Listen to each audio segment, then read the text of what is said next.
확대되면 얼마나 커지겠습니까? 안타까운 모습들, 그 아이들, 그 가운데서 자라는 아이들. 한 아이가 쪽지 쓰는 칸이 있는데 드디어 오늘은 엄마 만나는 날이다 라고 써놨더라고요. 엄마 만나는 날이다.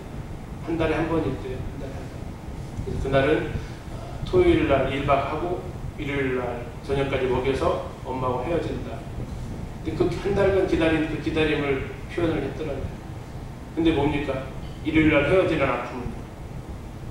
이런 모습들이 나오고 있죠. 이런 아이들이 또 성장을 하게 되면 결혼에 대해서 어떠한 인생을 갖게 될 것인가. 오늘날 세대를 가리켜서 N포 세대라고 또 이야기합니다. 결혼이 사치라고 얘기를 하죠. 오늘날 결혼에 대해서 좋게 표현을 하지 않습니다. 인생이 무덤이라고 하죠.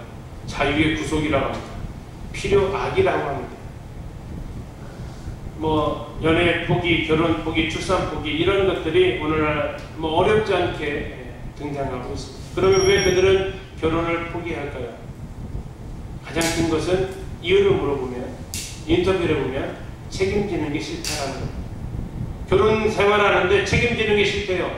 쾌락을 즐기는 것은 좋은데 그로 인해서 결혼하자라고 하게 되면 왜 그래 우리 이대로 좋잖아 하면서 하는 것들이 드라마에서도 나오고 일상생활 속에서도 나오는 거죠. 결혼하기 위한 만남이 아니고 결혼하기 위한 연애가 아니고 즐기려는 마음, 자유롭고 편안하잖아, 이게 좋잖아 하면서 거기에 대해서 구속으로 들어가기 싫다 하는, 또 결혼해서 아이 낳아서 그 아이 뒤치다거리기 싫다 하면서 사탄의 전략 가운데 들어가고 있다는 겁니다. 자유롭고 편안하게 살고 싶어서 현대인들은 점점 결혼을 포기해가고 있는 거죠. 더 나아가서 앞에서 말씀드렸던 대로 결혼을 안 하게 하거나 결혼했던 가정을 뭐하게 파산시키는, 여기까지 나아가게 되는 거죠. 우리는 어떻게 결혼과 가정을 하나님의 영광과 우리의 유익을 위해서 제정된 하나님의 규례로 회복시킬 수 있을까? 유일한 것은 하나님 말씀으로 돌아가는 겁니다. 성경에 기록된 모습으로 우리가 회복되어져야 한다는 거죠. 하나님께서 결혼을 제정하신 것이 창세기 2장에 이렇게 나와 있죠. 우리가 익히 잘 알고 있는 말씀인데요. 문제가 풀리지 않으면 항상 어디로 돌아가라고 그래요? 기본으로 돌아가라는 겁니다. 문제의 실마리는 원인으로 돌아가야 된다는 겁니다. 우리의 어떤 가정에 일어나는 문제에 있어서 그 해결점은 하나님이 결혼을 어떻게 설계하셨고 어떻게 계획하셨는가로 우리가 돌아가야 알 수 있다는 겁니다. 20절에서부터 25절까지 나와 있는 이 부분이 바로 우리가 돌아가야 될 결혼의 본래 모습이죠. 원위치 한다라는 거죠. 원위치. 회개한다라는 겁니다. 회개한다라는 것은 본래의 위치로 돌아가는 게 회개한다라는 거죠. 아내로서의 나의 역할이 지금 제 길로 가고 있는지, 아니면 원위치와 초기화가 필요한지, 남편으로서의 내 역할이 지금 바르게 정상 작동하고 있는지, 아니면 자꾸 버퍼링이 걸리고 자꾸 문제가 생긴다든지, 그러면 다시 초기화하는 게 필요하다라는 거죠. 초기화한다라는 것은 처음으로 돌아간다라는 것. 성경에서 기록되어져 있는 결혼의 재정의 모습으로 다시 돌아간다라는 거죠. 20절부터 시작되어지는 말씀 잠시 보겠습니다. 결혼의 출발은 아담이 돕는 배필이 없었다라는 겁니다. 그런데 이 돕는 배필이 없는 것을 하나님이 보셨다라는 거죠. 그래서 하나님께서 아담을 깊이 잠들게 하셨고, 잘 아시는 대로 갈빗대 하나를 취하셨다라. 그리고 여호와 하나님께서 아담에게 취하신 갈빗대로 여자를 만드셨고 그를 아담에게로 이끌어 오셨습니다. 아담은 그 여자를 보면서 내 뼈 중에 뼈요 살 중에 살이라고 말했습니다. 그래서 여자의 뜻은 남자에게서 났다라는 뜻을 가지고 있습니다. 히브리어로 24절에서 이러므로 남자가 부모를 떠나서 그의 아내와 합하여 둘이 한 몸을 이룰지로다. 이게 성경에서 말하고 있는 결혼의 정의죠. 그리고 25절에서 아담과 그 아내 두 사람이 벌거벗었으나 부끄러워하지 않았다라는 게 결혼 생활입니다. 20절부터 나와 있는 것은 결혼의 필요를 얘기하고 있습니다. 뭐가 없다고요? 돕는 배필이 없다라는 겁니다. 그러면 남자는 어떤 사람이라는 얘기입니까? 도움이 필요한 존재라는 겁니다. 도움이 필요한 사람. 그럼 자매들 잘 생각해 보세요. 지금 옆에 있는 형제님들 한번 잠깐 한번 봐주세요. 뭐가 필요한 사람이라고요? 도움이 필요한 사람이다. 네. 저희 부부 사이의 용어로 참 손 많이 가네. 손 많이 가는 사람이네. 자, 한 번 더 생각해 보시죠. 그러면 저 사람한테 내가 기댈 게 있다고요, 없다고요? 기댈 게 있어요, 없어요? 도움이 많이 필요한 사람인데 내가 그 사람한테 기댈 게 있다고요, 없다고요? 없다고요. 근데 기대기 시작하면서부터 불평이 동시다발적으로 나올 수밖에 없는 구조라고. 왜요? 지금 내 남편은 어떤 사람이라고요? 도움이 많이 필요한 사람. 형제도 동의하십니까? 난 도움 많이 필요한 사람이에요. 동의하세요? 네. 아니야, 나는 나 혼자도 잘해. 이렇게 동의하세요? 네. 도움이 많이 필요한 사람. 여자는 어떨까? 여자에 대해서 베드로전서에서 한 번에 더 써놓으셨습니다. 뭐라고 써있냐면 연약한 사람이다라고 얘기하고 있어요. 연약한 사람. 연약한 사람이라는 뜻이 뭔 뜻을 가지고 있냐면 깨지기 쉬운 사람이라는 겁니다. 그리고 택배 혹시 붙여보셨습니까? 택배. 유리나 이런 걸로 된 제품은 항상 거기다가 큰 글씨로 빨간 글씨를 써서 옵니다. 뭐라고 써오죠? 취급주의. 또 깨지기 쉽습니다. 또 던지지 마세요. 이렇게 써있어요. 아내들의 모습이 어떤 모습이라고요? 연약하다라는 거예요. 연약하다. 그러면 형제들하고 잘 생각해보세요. 연약한 사람은 어떻게 해줘야 돼요? 잘 보호해줘야 돼요. 잘 보호해줘야 돼요. 결국 그러면 남편과 아내는 어떤 사람들이 만난 거예요? 도움이 많이 필요한 남자와 연약할 대로 연약한 여자가 만나는 거예요. 그래서 서로가 서로에게 도움이 되어주고 보호가 되어주는 그 관계가 바로 부부의 관계로 하나님이 세워놓으셨다라는 거죠. 그렇지 않고 서로에게 요구하고 기대기 하는 순간 우리는 실망을 맛볼 수밖에 없다라는 겁니다. 내 남편은요, 내가 요구를 들어줄 능력이 없어요. 죄송하지만 없어요. 그리고 내 아내는요, 내 한마디 말에도 상처받기 쉬워요. 취급주의. 한마디 말 한마디를 조심스럽게 해 주셔야 되는 게 아내의 모습이다라는 겁니다. 그 다음에 하나님께서 이제 둘이 서로 이야기하는데 아담이 뭐라고 합니까? 내 뼈 중에 뼈, 살 중에 살이라고 합니다. 자, 내 뼈 중에 뼈, 살 중에 살이다라는 것을 한마디로 말하면 뭡니까? 나다라는 겁니다. 내 뼈고 내 살이고 내 거죠. 아내는 나랑 동일한 존재다라는 거죠. 너는 나다라는 거예요. 나네라는 거예요. 나. 이 말은 뭡니까? 너는 나다라는 거. 이건 부부가 안에서만 쓸 수 있는 이 모습이죠. 이 관계는 우리가 별도의 존재가 아니라 하나 되어졌다라는 겁니다. 혹시 퍼즐 맞추기 해보셨습니까? 퍼즐 맞추기. 퍼즐 맞추기 이게 돌출되어져 있으면 반대쪽은 어떻게 해야 돼요? 오목해야 이게 딱 결합이 되는 거죠. 서로 다른 것 같지만 합쳐지면 하나 될 수 있는 게 바로 돕는 배필이고 너는 나다라는 이 개념입니다. 그래서 우리는 이 관계에서 24절에서 남자가 부모를 떠나 그의 아내와 합하여서리 한 몸이 되어야 된다라고 이야기하고 있는 거죠. 너는 나니까 하나다라는 겁니다. 근데 어느 주일학생 질문 24절 이상하대요. 24절 뭐가 이상할까요?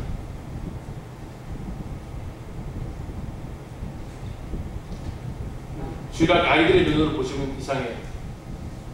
남자가 떠나는 게 아니고 아내가 떠나는 것처럼. 예. 아직까지 아이들이 거기까지 이해를 잘 못하고 있더라고요. 이게 목의 중심인지 북의 중심인지 잘 모르고 있더라고요.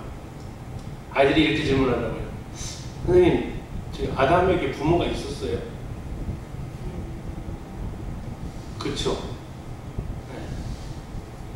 아담이 어떤 부모를 떠나야 돼요? 아이들의 눈은 참 대단해요. 뭘까요? 이게 바로 하나님께서 말씀하신 거죠. 뭐래요? 이 말씀은 어디로 연결이 됩니까? 아까 했던 에베소서 말씀으로 연결이 되는 거예요. 이것은 아담에게 하고 싶었던 말이 아니라 그 이후에 태어나는 그 부부들, 더 나아가서 아까 에베소 5장에서 얘기했잖아요. 이러므로 남자가 부모를 떠나, 아담이 그리스도의 형상이고 그리스도는 하나님을 떠나서 우리에게 오셔서 우리 교회를 선택해서 하나가 되기도 하셨습니다. 자, 여기서 우리가 생각할 것은 남자가 부모를 떠나서 떠날 수 있어야 된다라는 거죠. 떠날 수 있어야 된다. 그래서 독립한다라는 거죠. 제 큰아들의 소원 중에 하나 뭔지 아세요? 대학교 2학년 3학년인데요. 제 큰아들의 소원이 자취하는 거예요. 왜 그게 소원일까요? 부모를 떠나고 싶은 거죠. 그래서 이제 아들한테 한마디 했어요. 네가 떠날 준비가 되어서 떠나가는 건 독립이고, 네가 떠날 준비가 안 돼 있는데 떠나는 건 가출이다. 너는 지금 가출을 꿈꾸냐, 독립을 꿈꾸냐? 그랬더니 애가 그냥 흐흐 웃고 그러는데, 떠날 준비가 되어 있냐? 앞에서 말씀드린 것처럼 나이만 떠날 준비가 되면 안 되고요. 정말 내가 영적으로, 사회적으로, 경제적으로 내가 독립할 수 있어야 된다. 그래야 이게 준비되어졌다라는 거죠. 부모를 떠날 준비가 되어진 상태, 더 나아가서 여러분들이 이제 자녀를 키우실 때 자녀를 어떻게 키워야 되냐면 떠날 수 있게끔 준비시켜야 된다라는 거죠. 사사건건 성인이 되어서까지 의사결정을 부모가 다 해줘버리면 어떻게 돼요? 떠날 준비를 안 시키는 결과를 가져오죠. 자, 그래서 남자가 부모를 떠나서 그의 아내와 합해야 된다라고 얘기합니다. 결혼은 남자와 아내가 합해야 되는 거죠. 그렇기 때문에 우리가 동성애가 여기서 동성결혼이 인정되어질 수 없는 거죠. 하나님께 계획하신 것은 남자와 여자의 한 몸이지 같은 동성끼리의 한 몸은 성경에서 말하고 있는 모형이 아니라는 거죠. 그렇게 되면 그리스도와 그리스도가 결혼하는, 교회와 교회가 결혼하는 아주 해괴한 그림이 그려지는 겁니다. 25절에서 뭐라고 얘기합니까? 아담과 그의 아내 두 사람이 벌거벗었으나 부끄러워하지 않았다. 모든 것을 다 오픈할 수 있는 관계가 부부 사이라는 겁니다.